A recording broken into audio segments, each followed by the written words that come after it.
State Farm and DJ Dramos from Life as a Gringo know that getting your money right brings freedom, empowerment, and future success. It's like we have to unlearn, as we do in every other part of our lives, but financially unlearn a lot of the BS that we were taught that holds us back from getting the sort of lifestyle that we want and being able to live the comfortable, financially free lifestyle that I'm sure all of us are striving for. Like a good neighbor, State Farm is there. Tired of ads interfering with your favorite sports podcasts? Good news. Ad-free listening is available on Amazon Music for all the music plus top podcasts included with your Prime membership. Stay ahead of the game by downloading the Amazon Music app for free or go to amazon.com/sports ad free. That's amazon.com/sports ad free to catch up on the latest episodes without the ads. It's time for a Big Blue Kickoff Live. Nobody can ever tell you that you couldn't do it because you did. On Giants.com. You know what I saw? New York Giant Prime. And the Giants mobile app. 17-14 is the final. One touchdown, we are world champions. Believe it, and it will happen. Part of the Giants Podcast Network. Let's go out there like a bunch of crazy dogs. Have some fun. And we welcome you to Thursday's edition of Big Blue Kickoff Live, presented by Cadillac, the official luxury vehicle of the New York Football Giants. So glad you could join us for the next hour to talk Giants football. I'm Paul Dottino, here's Matt Citak. And our special preview guest today, as we continue to look at the Giants' 2024 regular season, will be talking about the Seattle Seahawks. Giants and Seahawks, of course, it seems like, I don't know why, but they've been doing battle almost every year for like the last 6 or 7 years. Yeah. There's an awful lot of times that we're playing those guys. And now they have a couple of our former players from Indeed, they do. Seasons. This will be coming up in Week 7. That's October 20th. No, not Week 7. It is, where it is, Week 5. Yeah, it is October 6th when we actually have to go back out to that house of horrors in Seattle. It has never been a good place for the Giants to play. It's a tough place for anyone to play. It has been. Well, that's because Pete Carroll was there for so long. We bring in KJR Radio, Softy Mahler, good friend of the program, good friend of mine. Good morning, Softies. Thank you so much for being with us today. Paulie Dottino, the king of all NFL media, the heavyweight champion of the New York media press corps. At least that's what you told me to say. The check is in the mail, my friend. Hey, what in the world are we going to expect to see? Significant changes in schematics or not, now that Pete Carroll is not running the show with the Seahawks? 1,000% on both sides of the ball. They don't have not one coach back from last year's team. Not one. Actually, I take that back. Ivan Lewis is the strength coach. He's the only one back from last year. Everybody else is gone from last year's team. The Pete Carroll era, we call it era, you call it era out there, is officially over. And the Mike Macdonald era with Ryan Grubb as the offensive coordinator, who was at Washington with us for a couple years. Michael Penix's coach at UW, Roma Dunze, Jalen McMillan, Polk, all those guys played for the national championship, as you know, before losing to Michigan. He's the offensive coordinator. So everything is totally, completely different than what it was a year ago. Some of the media policies are different. Some of the policies for the fans at training camp are different. They've taken down some of the references in the hallway, some of the photos that refer to the Super Bowl champion team from 11 years ago. Really? Which was fairly controversial. Yeah, there's a wall, Paul, that goes from the main lobby past the indoor facility to the locker room. I'd say it's about maybe 100 feet long, and they had some big banners, if you will. Marshawn Lynch, Russell Wilson, Earl Thomas, Cam Chancellor, yada, yada, yada, and they took them down.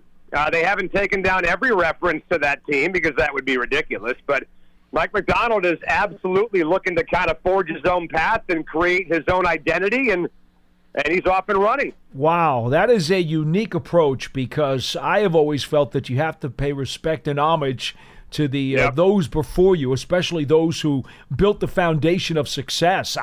That really blows my mind. By the way, based on what you just told me, my supposition is that even if Pete Carroll still has a residence out there, it doesn't sound like he's doing too much or that he's welcome around the building. Pete Carroll is in Seattle often. He is hanging around the football team often. he's just not hanging around the Seahawks. He's hanging around the Huskies on Montlake at Washington. Wow. Pete Carroll's son, Brennan, is now the offensive coordinator for Jed Fish at Washington. How about that? And so Pete Carroll has been hanging around Husky Stadium, hanging around UW, and it doesn't stop there. Bill Belichick's son, Steve, is the defensive coordinator at Washington for Jed Fish.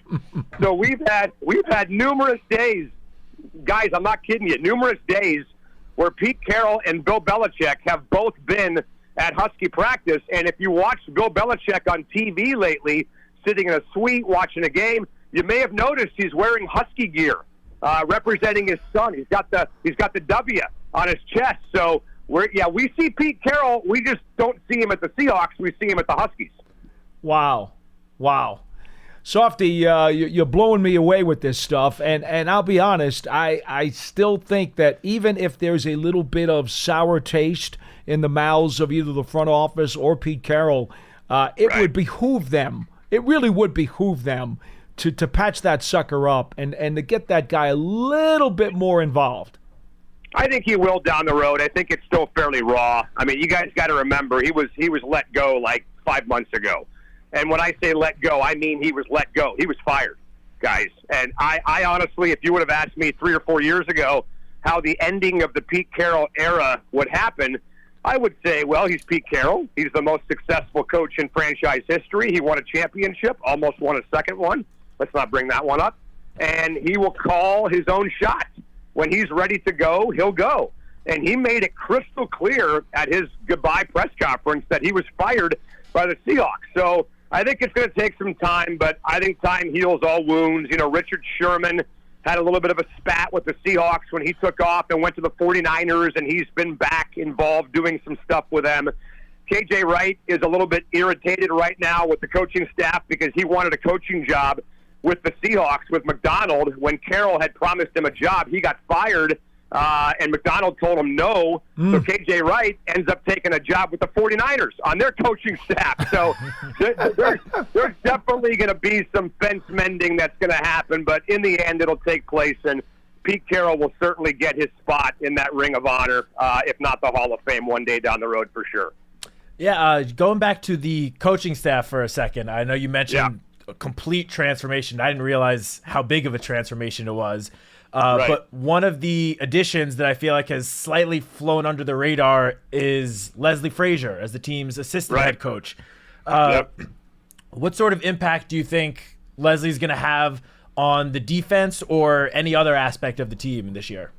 Yeah, it's funny you bring it up because it hasn't flown under the radar here. I get what you're saying nationally. It hasn't been talked about a lot, but locally it's huge because he's the only ex-head coach on the roster, guys, as far as the coaching staff. So Mike McDonald's 35 years old. I mean, he's half Paul's age, for God's sakes, okay? So some people think he's only a third, Softy. Just let me make that clear for you. Paul, you could be his grandpa, for God's sakes, man. So I look at this guy, and he's a kid. He's 35. He's 35 years old. He looks like a kid. He looks like the kind of guy that you just see at the bar, hanging out with his girlfriend. It's amazing. So I'm not saying he can't handle the job. I'm not saying that Ryan Grubb can't handle the job. Ryan Grubb's 48 years old, by the way, so he is not nearly as young as McDonald, but they need that confidant. They need that godfather, if you will. They need that person on the staff with experience, and I thought it was a great hire. I thought there was a chance that maybe they would go after a guy like a Jack Del Rio, who's also got ties to Seattle with Jet Fish's new staff as well. But they went after Leslie Frazier. They made him the guy, and I think it's a great move by Big Mac because they absolutely have a little bit of a green coaching staff. Their defensive coordinator is Aiden Dirty. He's from London, by the way. It's amazing hearing a defensive coordinator bark out signals with a London accent. But you know what? In the end, the defense belongs to Mike McDonald. He's the guy. That's why they hired him, for what he did with the Ravens the last couple years. Everywhere he's gone, whether Michigan or Baltimore, the defenses have taken a giant jump. Go back and look at where Michigan was before McDonald was there and what they did afterwards, man. It was an amazing turnaround for him in Ann Arbor. So I think fans are more excited for the new coaches than they are the new players, to be honest with you. And then a lot of Seahawks fans are Husky fans, and having Ryan Grubb as the offensive coordinator that had the nation's best offense in college football has got people fired up too. All right, Softy. Well, we do have to get to the players at some point during this conversation. Forget that. Never mind the players. Let's talk about the coaches. So let me break the seal. We recognize some of the names. Lockett, Smith-Njigba, Metcalf, Kenneth Walker. We obviously know Geno Smith. All right, so what is it that these offensive players are going to do that we're not going to recognize as Seahawks football that's going to try to lead them on the path to success? Well, see, here's the thing. We think they're going to push the ball down the field. We think they're going to be way more aggressive. We think they're going to get DK Metcalf involved. DK Metcalf wasn't even top 20 in targets a year ago, which for a guy that big is ridiculous. They've got to find a way to get him involved. But here's the thing. Nobody yet knows, Paul, what Mike Macdonald's offensive philosophy as a head coach is that he brings to the table. Is he going to be more like Jim Harbaugh? Is he going to be more like John Harbaugh? Or is he going to be more like Kalen DeBoer, who's now at Alabama, who Ryan Grubb ran his offense a year ago, and they threw the ball, 45, 50 times a game. So nobody knows yet how much of a leash and how much rope Macdonald's going to give Ryan Grubb with this offense. So that's number one. Number two, I would think, though, that Ryan Grubb is going to have some freedom to open this thing up. You've got Lockett, you've got Smith-Njigba, you got DK Metcalf, but then you've got Zach Charbonnet, and you got Kenny Walker. And you went out and got Noah Fant in the Russell Wilson trade. That was one of the guys they kept, by the way, when they could have gotten rid of him, but they hung on to him. So I'm very curious to see what the philosophy looks like. But Ryan Grubb, I think, sometimes is a little bit incorrectly labeled as a guy that just wants to go Pearl Harbor on everybody and just bomb it away, 50 times a game. At his heart, I think he might be a running guy because they went out and the one coach that he brought with him from the Washington coaching staff, those guys all took off, went to Alabama. Okay. The one guy that he brought with him to Seattle was Scott Huff, who's the offensive line coach at Washington. And he's now here with Ryan Grubb in Seattle. So, don't forget, when they had to beat Oregon in the Pac-12 championship last year, 1st and 20, they gave the ball to Dylan Johnson 3 times, and he picked up all of it on his own and won the Pac-12 championship on the ground. So I think we're all curious to see how much they just unload on this thing. So while this may not turn out to be the most impactful move, at least for this season for Seattle, the move that definitely raised the most eyebrows, I think, across the country was the addition of Sam Howell in the quarterback room. What did you make of that move? And do you think that that could have been a move to potentially groom him and develop him to eventually take over for Geno Smith in the future as the starting quarterback? Or was he brought in more just to be the backup? Well, I think for now he was brought in to be a backup, but here's the thing. Sam Howell led the league in pass attempts last year. He threw the ball over 600 times. He also led the league in picks a year ago, with 21. And the interception to attempt ratio actually wasn't that good. You'd think that a guy that led the league in picks, well, he threw the ball 600 times, so of course he's going to throw more. No, he just gave the ball away, and so he's got to clean that up. Right now, Geno Smith is the starting quarterback, but here's the deal. And we actually talked about this yesterday on my show back in Seattle. Mike Florio was on the show, and we discussed this with him, that Seahawks fans should really be rooting for Sam Howell to get a shot to play and win the starting quarterback job over Geno Smith, and here's why. Sam Howell's making $2 million the next 2 years combined. He's got a $985,000 cap hit this year and a $1.1 million cap hit next year. Geno Smith's cap number next year is $38 million. So if you can find a way to have Sam Howell win the job, and not win the job because Geno got hurt, win the job because he's just simply better than him, you can get rid of Geno and save $25 million next year. And then pay your starting quarterback $1 million. $1 million with Jackson Smith-Njigba, Lockett, Metcalf, a pretty good offensive line, Charbonnet, Kenny Walker, Devin Witherspoon, Leonard Williams, Byron Murphy, blah, blah, blah. I mean, this team next year, in year 2 with Macdonald, might be ready to challenge for an NFC West championship. And having your starting quarterback making $1 million like the Niners had with Brock Purdy would be unbelievable for this team. So we all love Geno, and for what the Seahawks have asked him to do since Russell Wilson got traded, I think he has surpassed expectations. I think everybody would agree with that. But if they can get Sam Howell in the mix and he legitimately is a better option, and that leads them to being comfortable to say goodbye to Geno, that'd be an unbelievable situation for this team to be in. Softy, I wanted to flip to defense, but because you said what you just said, I'm going to open up a can of worms, and it may take us 90 minutes now to debate this That's point. Fine. Okay. I got nothing to do. My show's not starting until 6 p.m. Eastern. But see, what you just said is everything that's wrong with the National Football League. Wanting a guy to be the man because he's cheaper.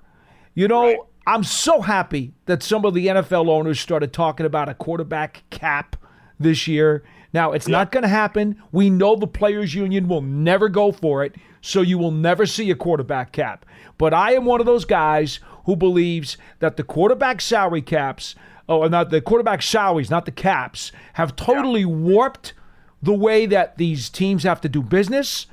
And they are so overpaid and making way too much of a percentage of every team's salary. So you just made it very clear. You just said exactly why the entire system that we are using right now is poison for the National Football League. Okay, let me just jump in for a second because I just want to be clear, all right? I know you're all excited there, Paul, but let me just jump in and be clear about what I mean. I don't want Sam Howell to win the starting job because he's making $1 million. I want him to win the starting job because he earned it. So my point is, hey, look, if Geno's the better option, then great, right? If Geno is clearly the better option at quarterback for this football team right now, then yes, he should be the starting quarterback for the Seahawks. But it's a two-pronged attack. I want Sam Howell to be better. I want him to beat him out because he deserves it. And the bonus, if he does, is that he's making no money. Okay. So let's do it if he deserves it, but not if he doesn't. And I'm all for it, because, Softy, I'm all about the GM and the coach's perspective. I want guys to be able to earn their spots on the field, and I'm just so sick and tired of contracts being the number one reason why a guy either gets traded or cut. Right. I'm sick of it. Flat out sick of it. Yeah. Okay, so I'm sensing that you're sick of it. I'm not completely sure, but I'm sensing that you're sick of it. And I agree with you.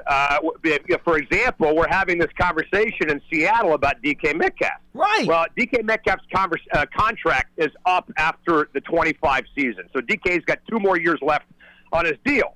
And they haven't been winning. They've been kind of a mediocre football team. They're paying DK a lot of money. And my partner in Seattle wants to get rid of him. And I'm like, you're nuts. You're nuts. Find a quarterback for him. Find a coordinator that can get him the ball. Find a scheme that can get DK Metcalf the ball in the red zone. The guy's 6'5", 235. Nobody can guard him in the red zone. Yet they don't punish defenders by shoving the ball down his throat inside the 20-yard line, which they should. So I think instead of getting rid of good players, pay them and get the most out of them. Find coaches that can get the most out of these guys. Otherwise, getting rid of good players is just a path to mediocrity, in my opinion. Yeah, it's hard to argue with that. I'm not sure if you saw this article, but this week ESPN put out an article picking one player from every team that, I guess, surprised during spring practices, during OTAs and minicamp. And for the Seahawks, the ESPN reporter chose offensive lineman McClendon Curtis. So I was wondering, since I'm sure you were there at least some of the practices during the spring, were there any other players that made a strong impression during OTAs and minicamp this year? Well, first of all, I'd be very surprised if McClendon Curtis ended up starting for this team because their 2 guards right now are Christian Haynes, who is a 3rd-round draft pick out of UConn, and then Laken Tomlinson, the veteran guard who was with the Jets, as you guys know, along with George Fant a year ago. They also went out and gave George Fant like $7 million, and right now he's a swing player. He's not even starting right now for this football team. So McClendon Curtis's name is getting tossed around a little bit as kind of the pick of the day, is the underdog guy. But I'd go with Big Olu because Big Olu is going to start. I know that Olu is going to start. Oluwatimi, the second-year guy from Michigan, he was the Outland Trophy winner 2 years ago, and he fell to the 5th round. Now, why did he fall to the 5th round? Well, partly because he went to the stupid Senior Bowl, and they played him at guard, and he was totally out of position at the Senior Bowl, so he fell to 5th round. So Olu is now the starting center for this football team. I can't tell you that McClendon Curtis will start over Christian Haynes and Laken Tomlinson, I can guarantee you that Olu Oluwatimi is the starting center for this football team. So I'd go with him over McClendon, to be honest with you. All right, Softy, we're running out of time, so let me flop at the defense. Let's keep going. Come on, this is great. This is the best thing you guys will do all week. You guys have a couple of former Giants out there who we are very fond of, personally as well as professionally. Right.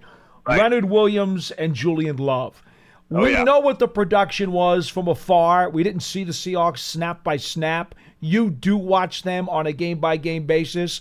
Just how good were those two guys for Seattle this past year, and how heavily are they going to lean on them again? Yeah. Well, you're exactly right about the two of them as guys. I mean, Julian is a phenomenal guy. I mean, just unbelievable to work with. Leonard Williams, same thing, the big cat. Both these guys are great. And it was a bit of a disappointment for Leonard a year ago, and not really because of the way he played, but they gave up a second-round draft pick for him, as you guys know, at the deadline midway through the year, and then the team goes 9-8, right? They kind of fell apart and never really justified giving up the second-round pick. So I would have loved to have hung on to that second-round pick and maybe signed a guy like Leonard Williams in free agency, which they really did anyway because they gave the guy a contract over the offseason. So if they could have just hung on to the second-rounder and then signed him as a free agent, that would have been phenomenal. But yeah, I mean, they don't have a lot right now on that defensive line. They got Byron Murphy, the first-round pick from Texas, obviously, who's going to start for this team. Jaron Reed is back. Boye Mafe had kind of a down second half a year ago, but there really isn't much there. So Leonard Williams is kind of the big name and the star and the leader, I think, of that defensive line. And then Julian Love. Guys, people forget this football team cut Jamal Adams and Quandre Diggs over the offseason. Yeah. I mean, Jamal Adams' legacy and his reputation in this town is in the toilet. Absolutely in the toilet. I think Jamal Adams' reputation here is worse than it was when he was with the Jets and playing for New York. This guy went after a dude's wife on social media. As you guys know, he became a complete creep to a lot of people around here, and I am so glad he's gone. There's rumors about the Seahawks bringing him back. I would throw up if they brought Jamal Adams back to this football team. He's a bad guy. He's a bad player, totally overrated as a player. Doesn't play hard whatsoever. He backs off the gas, doesn't play violent at all. He's the exact opposite of Cam Chancellor. And I feel like an idiot because when they traded for him, I thought it was a good deal, giving up 2 first-round draft picks for him. So horrible, horrible trade, and so glad the Jamal Adams era is over, and I hope it stays that way. The point is now they've replaced those guys with Rayshawn Jenkins from Jacksonville, and obviously Julian becomes the starter full-time at free safety, and he can play nickel. So that's really one spot that people are keeping an eye on because it's so different than it was a year ago. Pearson, that Jamal Adams comment, you cut that for the promo, okay? Softy, thank you so much. We appreciate that. Pearson's job just got a whole lot easier. All right, boys. Anytime. See ya. Be good, Softy. Thank you, Softy. Softy Mahler from KJR Radio in Seattle. Good friend of the program, good friend of mine. Always love talking to him. He's about as pumped up as I get. And I got to tell you, we go at it pretty hot and heavy when we're on KJR in Seattle because his fans, want to come after me because every time the Giants play them, I always try to explain how the Giants might have a chance, just a chance to compete or maybe even squeak out a win. And, of course, the very snub and arrogant Seattle fans, knowing that, I guess under Pete Carroll, they won 75% of their games at home. They know every time we go out there, it just doesn't really turn out very well. I mean, that's got to be the loudest or one of the loudest opposing stadiums in the entire NFL. It's Kansas City and Seattle. Yeah, those are the two. There's a reason why the Seattle fans literally have a name for themselves, the 12th man. Because that stadium epitomizes that more than up there with Arrowhead as the most loud that it can get for an opposing team across the entire NFL. I can't remember the last time that I was out there with the Giants, and I'm sure there's been a time where it was sunny and nice weather. It's always gray and dingy and damp and chilly. It's just, everything about that trip just gives me the creeps. I think talks more about your opinions of Seattle as a city than anything else. Look, would you want to know that every time you go out there, history tells you that it's not going to be a fun plane ride back? No, that sounds awful. It's a long flight. Anyway, 201-939-4513. Matt Citak, Paul Dottino with you here on Big Blue Kickoff Live. That's our phone number. Folks, you can always hit us up at #GiantsChat. Remember, an archive of this show is always available on the Giants Podcast Network, all your podcast platforms everywhere, and at giants.com/podcast. Quickly, the promotions that we got to read. We got to tell you folks a couple things. Number one, the MSG Night of Legends edited version, 1 hour edited version, is on MSG tonight beginning at 7 p.m. Is that right, Matt? Yes. 7 o'clock, and it'll also at 7 o'clock go up on Giants.com, the Giants app, Giants TV, and the Giants YouTube channel. All right, so there's no excuse to miss it because you could practically go anywhere to find it. And so we certainly hope that you get a chance to spend a little bit of time, take a view at the program. It was absolutely dynamite. Can't say enough about it. Also, as a reminder, run or walk with Giants legends. The Giants Foundation will host a 5K race at a kids run presented by Quest on Saturday, September 7th at 9 a.m. at MetLife Stadium. Net proceeds to benefit the Giants Foundation. All participants receive a commemorative T-shirt. After the race, stay for a post-race festival with appearances by Giants legends and a live DJ. Register now at giants.com/5K. Giants Huddle Podcast has a bunch of Big Blue and NFL analysts and legends and big-time people who come on and give you extended interviews with John. You could get that at giants.com/podcasts. Also, Giants season ticket memberships for the 2024 season are available. To learn more about exclusive member benefits, visit giants.com/tickets. Limited inventory, of course, is always available because the building's only so big, and they're not going to add seats or add rows to it, which is why limited inventory is always the key phrase. The building doesn't get bigger. Giants TV is the original Giants TV streaming app. It's free on Apple TV, Roku, Amazon Fire TV, and the Giants mobile app. We have now gotten done with all the promos. We've talked to Softy Mahler about the Seattle Seahawks. Matt, is there anything you want to say before we get to the calls? Well, let's just do a quick recap of what Softy told us, just for anyone that's just tuning in now, just tuning in to speak to us and call in to speak to us, what they might have missed in the first 30 minutes of the show. They have totally blown out the Seahawks front office, coaching staff, shall we say. Pete Carroll has been erased. Yes, Pete Carroll has been erased. Softy said a lot of the championship posters and things around the facility have been removed under Mike Macdonald, who's the new head coach. The entire coaching staff has gone through a transformation. The only returning coach is their strength and conditioning coach. The entire coaching staff otherwise is completely different, which I did not realize. The Seahawks brought in Leslie Frazier as the assistant head coach. He is the only coach on the staff that has any previous head coaching experience. So I'm sure newcomer Mike Macdonald is going to lean on Leslie pretty heavily. Leslie Frazier has been one of the best defensive coordinators in the league for years now. So I'm sure he'll be a valuable tool for Mike Macdonald. What else? Julian Love, Leonard Williams making a name for themselves in Seattle, just like they did here for the Giants. They've both had successful starts to their Seahawks careers. We wish them nothing but the best, except when they're playing the Giants. That goes without saying. And I think that about sums it up. That's about sums it up. And the Giants play the Seahawks Week 5 in Seattle. 201-939-4513. Well, we got about a half hour to go, so let's get you guys on the phones.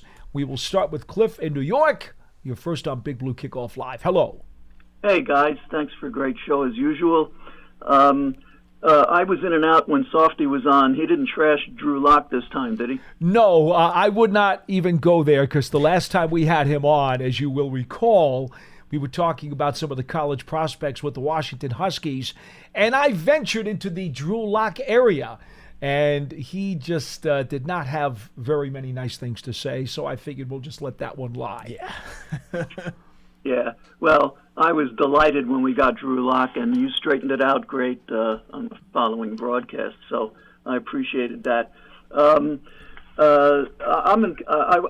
wanted to talk about the roster and the promise on the roster that has to show up as delivered. But before I do that, I'm encouraged by what I just heard. I like the idea about Seattle. When I think of Seattle, actually, I think of the Colt McCoy game, and Russell Wilson looking very befuddled, and why they were so unsuccessful that day, and what a wonderful victory that was. And well, the defense was terrific, and Colt McCoy was a manager to the 10th degree, because the Giants really didn't take any chances offensively, and they ran it and ran it and ran it, and then the defense did what they had to do. And you're right, they made Russell Wilson look like an amateur that day. Yeah. But that's one of the few times it's ever happened out there. Cliff, I'm telling you, that has been a house of horrors. Trust me, that place in the New Orleans Superdome, I get the creeps just going into the building. I know. I wasn't looking forward to the New Orleans game last year either. I know exactly what you mean. Well, I think it's in our favor with the new coaching staff and the adjustment, the colossal adjustment going from a legend, and that the fans have to give them some kind of honeymoon. It won't last long, but they have to give them some.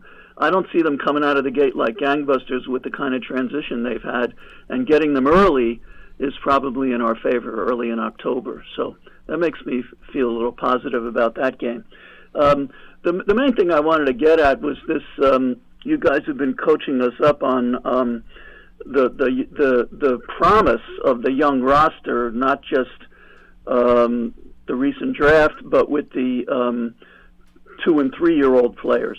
And I'm totally down with that. I feel better about the talent on this roster than I can remember, and I'm wondering if maybe by position group, some are more likely or have a better chance to show through this early in their careers than other groups. I mean, there's an obvious one, I think, in receiver, where everybody is pretty sure that Malik has really a chance to make an early impact. But outside of him, I would like to think that there's a decent chance for.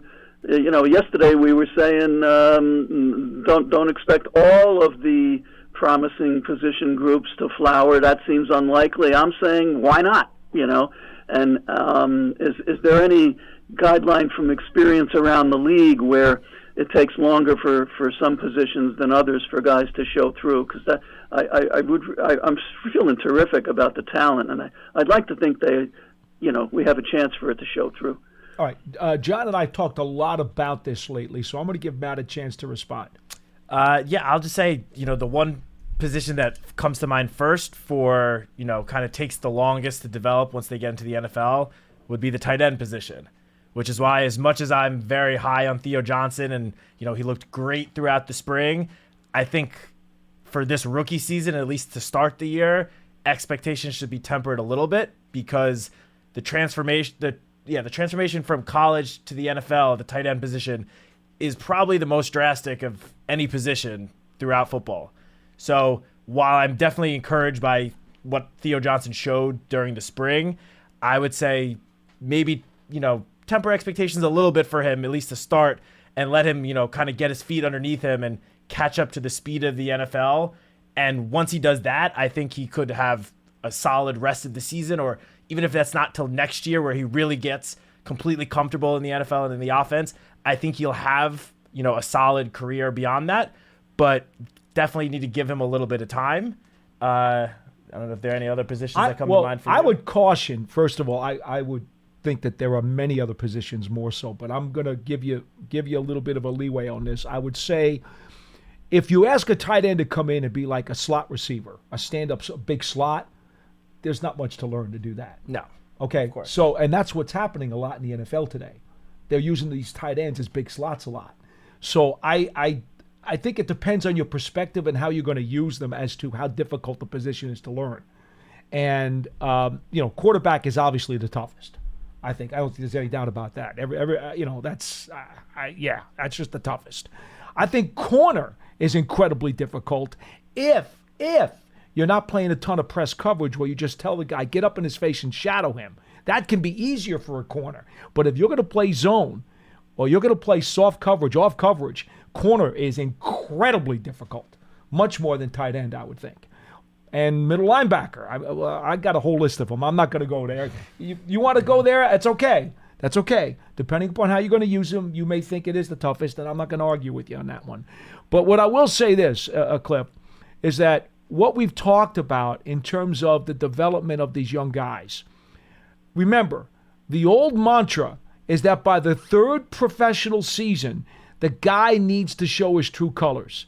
He needs to show if he really is the real deal or not. And that's really the core of the reasoning or the rationale behind the fact that these first and second and now third-year players, they got to make it happen. Because if you haven't really done it by your third season, now there's a huge question mark on you. For example, Azeez Ojulari. He is a mega show-me player. Because of all of his injuries and then last year's inefficiencies, Azeez Ojulari is a perfect guy to fit into this equation where he has not proven enough to know if he truly has a big-time future on this team. We don't know that, Matt. Yeah, I mean, he hasn't been able to stay healthy. That's been the biggest thing that's been hurting him, which that has an effect on one's career. If you can't stay on the field, it doesn't matter how talented you are. I mean, that's why, not to go back to Eli, but that's part of the reason what made Eli so amazing. He was there every single week. You never had to worry. I agree with him. Never had to worry about whether or not he was going to be on the field. You knew he was going to be out there, and the best ability is availability.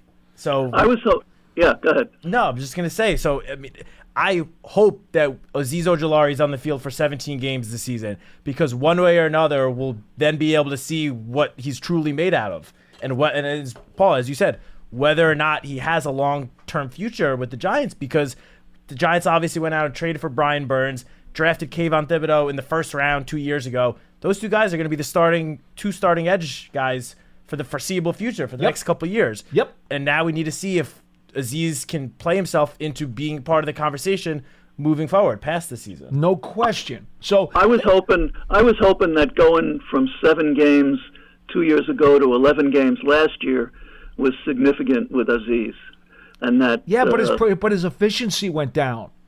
Oh, you're right. He played some more games, but he didn't play as well. He was not as impactful as he had been before, and that's not good. Yeah, the season before, while he barely played, he seemed to get a sack every time he was on the field, at least. Yeah, but he was noticeable. Yeah, but not so much last year. Do you think it's useful at all to think maybe just in terms of breakout players, like breakthrough players, like guys have shown that they could have an impact, but now all of a sudden they're consideration for honors, Pro Bowl or whatever? Well, I mean, if you're talking about Okereke, he's been an impact player and probably should have gotten more Pro Bowl consideration last season, but he didn't. Agreed. The Giants won 6 games. Those things happen. If the Giants win more games this year, could he possibly get votes? Could he possibly get a chance to go? Yeah, I would think so. But to be frank with you, Cliff, it's all these other guys that are going to have to step up and take their game to the next level, the Pinnocks of the world. Banks in year 2 has to make sure that he gets better than he was as a rookie. JMS has to be better than he was as a rookie. Hyatt's got to be better than he was as a rookie. These guys have to take that natural progression if the Giants are truly going to be a better team. And well, I'm sorry, Matt. No, I was just going to, go back to one more thing I wanted to say about Azeez Ojulari. A reason why I am confident in him, if he can stay on the field, taking a step this year along with the rest of the edge rushers, is because Coach Dable announced, was it last month or during OTAs, that Andre Patterson, who obviously we've spoken a lot about on the show, one of the best defensive line coaches in the NFL, who since he got here has only been working with the interior linemen. He's been working with the edge guys throughout this offseason and will continue it as we get into training camp. And, I mean, I can't say enough good things about Coach Patterson. I think he is one of the best defensive line coaches in the league. And his players have proven that with their track record. And I think him guiding Azeez Ojulari, coaching him along with Brian Burns and Kayvon Thibodeau, that is the reason why I'm so confident that the pass rush is going to take a significant step forward this year. He did an awful lot for Daniel Hunter, and that's really, I think, one of his headline guys when he was in Minnesota. I mean, do you think it's a coincidence that Dexter Lawrence's 2 All-Pro seasons have been under Coach Patterson? Yeah. I don't think that's a coincidence. The respect is league-wide for him. Oh, yeah. Thanks, Cliff. It's not just Be good. here. Okay. Thank you, Cliff. 201-939-4513, and we've talked about this many, many times on the show before, so I won't waste much time other than to say staffs matter. Oh, yeah. They matter. It is a big, big deal. And it's not just the head coach and the coordinators, too. I mean, you and I, John and I, all of us have spoken about how potentially this most significant addition to the Giants this offseason, more so than Brian Burns or Malik Neighbors, is Carmen Brasillo, the offensive line coach. He is, also considered to be a good, solid offensive line coach around the league. If he can bring the sort of stability that he brought to Las Vegas the last 2 years and get out of his players what he got out of the Raiders players the last 2 seasons, then I think the offensive line is going to be so much better than last year. They're not going to give up nearly as many sacks, and that's going to benefit, obviously, the entire offense. And the entire offense will then be able to take a step forward. It's the linchpin, position Matt. coaches. It's the linchpin. Position coaches are so important to a team's success. Jerome Henderson, by the way, the Giants secondary coach, is another gentleman who is universally respected around the league. I think the Giants are incredibly fortunate to have both Coach Patterson and Coach Henderson in this building. I agreed. Both of those guys, they are top-notch at their respective positions. 201-939-4513 is our phone number. Our lines are open. Antoine from Virginia Beach, you're next on the show. Hello. How you doing, Paul? Good to talk to you. How you doing, Matt? Good. How you doing? I'm doing good. I just wanted to call in and just talk about 2 things. Daniel Jones, I've been a fan of his since we drafted him. I got nothing but the utmost of confidence in him. And I've watched all his highlights. I watch him all the time from his rookie year till now. And I see an NFL Pro Bowler if we can have consistent play at the line. So what I wanted to get to was, from what you guys have been seeing, I feel like if the line was more, I feel like we need our line to be more aggressive as far as they need to set the tone. And I think that would breed way more confidence in Daniel Jones, because I haven't seen him yet to where he just feels like he's just a super confident quarterback as far as what fans see, what the people see, like where he breeds fear in the other teams. But I know he can do it because we've seen it. So I was just wondering, and I just wanted to say, if our line can be consistent with their aggressiveness and assertiveness, I think we got a chance. And I think our defense has always been middle of the pack, but if our offense can step up, it will breed confidence in everybody. And I think it starts with the offensive line. And I just want to tell you guys, I appreciate everything y'all do, and y'all make my Giants pride go up every time I watch this show. So thank you guys. This is my first time calling, so I just wanted to be short. And if you guys could tell me anything y'all see about the offensive line, I feel like their punches need to be more. They need to just kind of like let those defensive guys know, like, we're here and y'all going to have a long day. So with that, I just wanted to go, and thank you guys for everything you do. Thank you for calling us, Antoine. Thank we you. appreciate your listenership as well as your fine comments, and we hope you words. call again. Now, in terms of your thoughts, I will say this. I thought Daniel Jones looked very assertive and confident in the 2022 season when he led them to the playoffs, had 5 comeback victories in the fourth quarter, and then the game-winning touchdown drive also in Minnesota when they were behind early in that game too, and in the playoff game I'm talking about in the first round. So I do think that I've seen him with that type of mentality. Remember, in road games, I'm down the sideline. I'm behind the bench. I see what goes on down there. I could tell he had full control and his hands on the throat of those games when he led the Giants to numerous comeback victories. And that, to be frank with you, that's the one thing is I've talked to doubters about Daniel who have since made the conversion. It was what he did, not just that season, but in the Minnesota playoff game. And I know the Minnesota did not have much of a pass defense. I get that. But rowdy environment, on the road, first round of the playoffs, a team that had won so many games and was a master at winning games down the stretch. And Daniel Jones turned the tide on those guys and won that game. So, that has turned a lot of critics in the other direction. Unfortunately for him, there's still many other critics out there who just have their eyes closed and don't see it. That's their problem. But to the offensive line, Matt, I've often said that I prefer the technique that prefers the aggression, get that punch out there first, and take it to the guys on the other side of the line of scrimmage. Beat it out of them, if you will. Take the will away from them and impose your energy and your desire to control the game on the other team's front seven.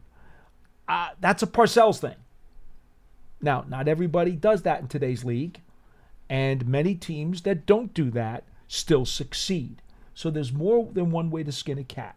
I admit to that. I'm stuck in that mentality, but you can certainly win with finesse and technique and other stuff that you can do it. I don't know where you stand on it, Matt, and that's okay if you go that way because, again, there are teams that have won that way. But I agree with Antoine's point in that I would love to see the Giants' offensive line, have a little bit more grit and a little bit more get after them coming off the ball. Yeah, no, I agree with you on that. I just wanted to go back to the Daniel Jones point for a second. We've obviously talked about, this actually just pertains to the offensive line as well. We've spoken about the struggles along the offensive line last season. 85 sacks, 20 more than any other team. The season before, though, the 2022 season, in which Daniel Jones, as you said, was pretty good. I'm obviously, if you look at his numbers, no one's going to claim that, the numbers popped off the page, but he led them to 9 wins, 10 including the playoff win in Minnesota. He set franchise records in completion percentage. He had the lowest interception percentage of any Giants quarterback ever. And not only that, but he had the lowest interception percentage of any quarterback in the league in 2022. Mm-hmm. It wasn't like he was just good for the Giants or just good for Daniel Jones. He was good, period, in terms of not turning the football over in 2022, which his first few seasons in the league, that was definitely the biggest, Achilles heel to his game was his, somewhat inability to protect the football. He got drastically better in 2022.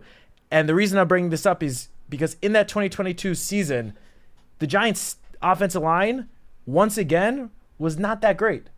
It was functional. They gave up the 5th most sacks in the NFL. Understood. 49 sacks, which was tied for the 5th most in the league. Obviously, Andrew Thomas, that was his all-pro season. He really took a huge step, and that helped sort of stabilize the line as a unit, for sure. But just overall speaking, it's not like the offensive line was, a top 10 unit that year, and that's why Daniel Jones had so much success. He had so much of that success because of his own play. And this was also without and a the lot... balance of Barkley. Of course, yes. And that's why that's not taking anything away from Saquon. That's why I tell people the line just has to be functional. It doesn't have to be great. If it's functional, you can win. Yeah, and he didn't. And you look at the weapons around him. Other than Saquon, the weapons around Daniel 2 years ago were significantly worse than they are right now. Mm-hmm. There was no Malik Neighbors. There was no Jalen Hyatt. He had Wan'Dale Robinson for about 7 games, and that's it. Daniel Bellinger was a rookie. Overall, the weapons have gotten a lot better since then. As you said, all the Giants need is for the offensive line to be decent. It doesn't have to be a top 5 unit, a top 10 unit. Just be good enough. Give Daniel enough time, and I think Daniel Jones could have success. This offseason, especially after what happened last year, the pendulum of public opinion about Daniel Jones has swung so extremely to one side that I think is just a little bit unfair given the circumstances that surrounded the team last year. I hope that the offensive line can just give us at least adequate play for the very least to just let us see what Daniel Jones can really do. Because I think if he just is given decent play in front, protection in front of him, we're going to see a Daniel Jones that looked a lot more like 2022 version than last year's version. The other part to the line, I would say, Matt, as an addition to that, though, is that you still have to have some semblance of balance and to be able to run the ball when you need to run the ball. without a power back in the running back room, the offensive line is going to have to create enough creases that you can still run it when you need to run it.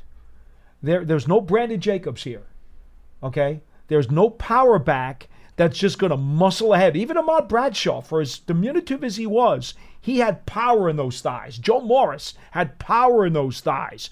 And they could get that 3rd and 2 even if the line did not happen to get a push. This line is not the most powerful, most biggest, widest framed offensive line in the league. Far from it.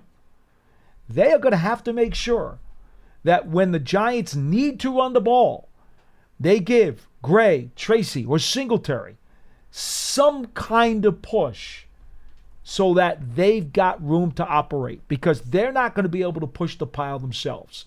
This is a yellow flag for me. I won't say a red flag, okay, because we don't know what they're going to do since there's been no contact during the spring. But it's a yellow flag for me going into the season, because if you can't convert 3rd and 1s and 3rd and 2s, that's a huge, huge problem. I agree, but Devin Singletary, I mean, we've seen it throughout the spring. Obviously, there was no contact during the spring, so that's the spring why practices, it's a yellow flag instead of a red flag. Spring practices are definitely more of a yellow flag. Passing drills and passing camp than really running or blocking. But Devin Singletary is built like a bowling ball. I mean, he's what, 5'7", 5'8", 203 pounds? Doesn't push the pile, though. That's the problem. Look, as you said, no one's going to mistake him for Brandon Jacobs, obviously. 6'4" Brandon Jacobs. But Devin Singletary was able to pick up, throughout his career, has been able to pick up yards after contact. His yards after contact for his NFL career, according to Pro Football Focus, is 2.99. 3 yards after contact per attempt. Mm-hmm. Those are solid numbers. I would suggest to you that most of those are yards after contact after he's already gotten the initial hole at the line and the contact came from the 2nd or 3rd level. That's the problem. I mean, if the contact comes from the 1st level, they don't have those splits. Of course they don't. Based on that. Of course they don't. But why would they? It's a valuable tool. Why would they have it? 201-939-4513. Didn't mean to get you started on Pro Football Focus. Mike from line 1. You're next on Big Blue Kickoff Live. Good afternoon, guys. You have been talking about the coaching staff, and with the big changes, I wonder how you get everybody on the same page, because they all don't seem to come from the same coaching tree. So they might have differences in individual philosophy, tendencies, what have you. What have you guys seen or heard about how they're all getting on the same exact page? Well, here's what I will say. Brian Daboll, when he hires an assistant coach, he does it by committee. You know about this, right? I'm going to let Matt speak to this, because this is something that, we don't have to have a opine about. This is just a fact.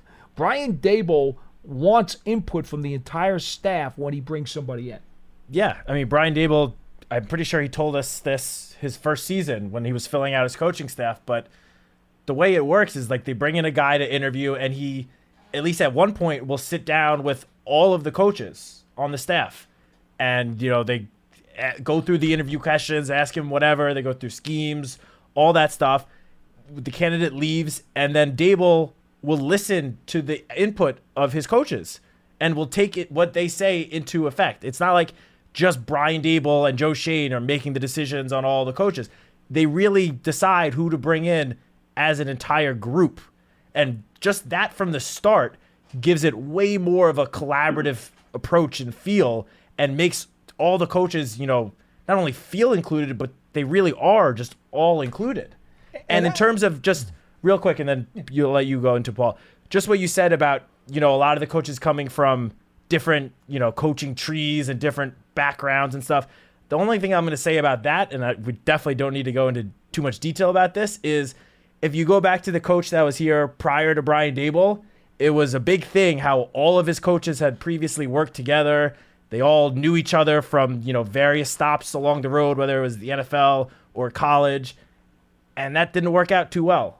So I don't think just the fact that coaches are coming from different backgrounds, from, all different systems from around the country, I don't think that's necessarily a bad thing. I think it just helps bring in new opinions and new voices to help them create the various schemes on each side of the ball for the 2024 New York Giants. Yeah, I'm with Matt on this. I will also go back to full disclosure. If you've been listening to the program for years and a long time, most of us, and certainly myself, did originally praise the fact that previous coaches here had gone into their background and had gotten guys from winning programs from their own resume. And that can be very effective and very good when things are going well. But when things go poorly, that actually becomes a detriment, as we have seen. So it depends on your circumstances.